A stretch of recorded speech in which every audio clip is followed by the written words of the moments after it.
Hi friends, I'm Hope.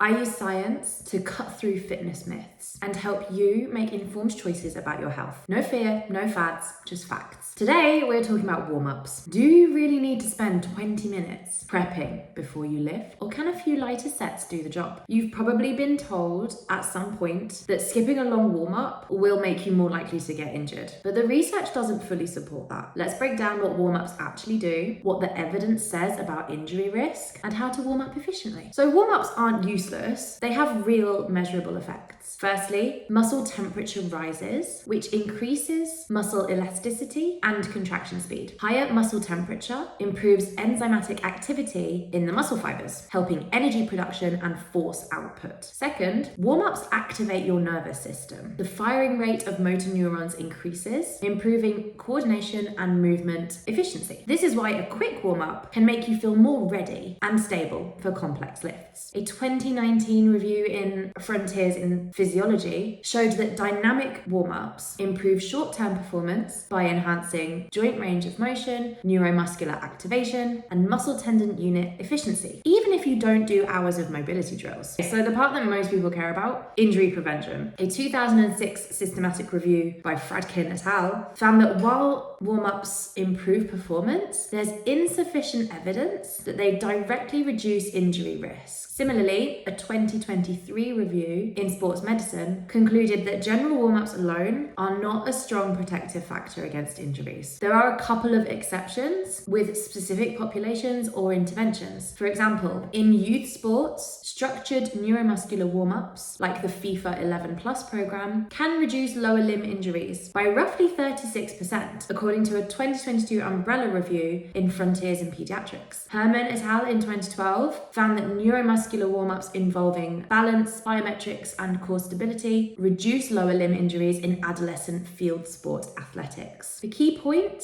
warm-ups help when they target movement quality and control, not just because you're moving at all. Here's where people can go overboard. Long, elaborate warm-ups might actually reduce your performance. Muscle fatigue can accumulate even before your main lift. Sherlock and Prentice, which is an old study in 1985, highlighted that whilst warming up increases tissue elasticity and blood flow, overdoing it can offset those benefits. And dynamic versus static stretching matters too. Static stretching pre-lift can temporarily reduce force output by 5 to 10%, according to a study in 2011. Dynamic warm-ups, in contrast, enhance performance while still priming your muscles. So what is evidence-based and practical? Task-specific sets. A few lighter sets of your main lift. This primes the muscles and the movement pattern that you're about to use. Dynamic activation. Short bursts of movements like bodyweight squats, lunges, or arm circles. This activates muscles. This increases the temperature of your muscles and enhances coordination. Short duration. 3 to 7 minutes is usually sufficient for most gym goers. And finally, focus on neuromuscular control.